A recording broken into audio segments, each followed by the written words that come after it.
3 दिन पहले ही इस शिलालेख को यहां पर लगाया गया था।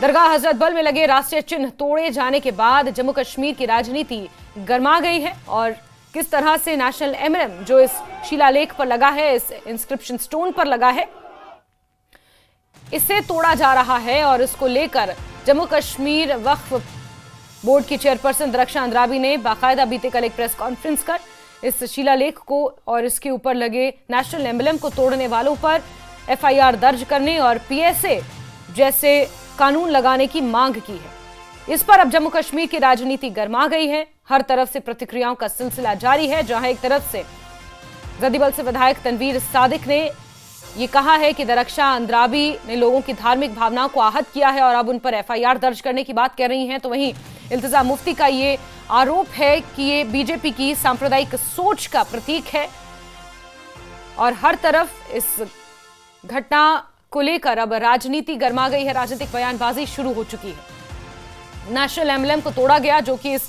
इनॉग्रेशन स्टोन पर लगा था। कुछ ही समय पहले दरगाह हजरत बल में ये रेनोवेशन का काम पूरा हुआ है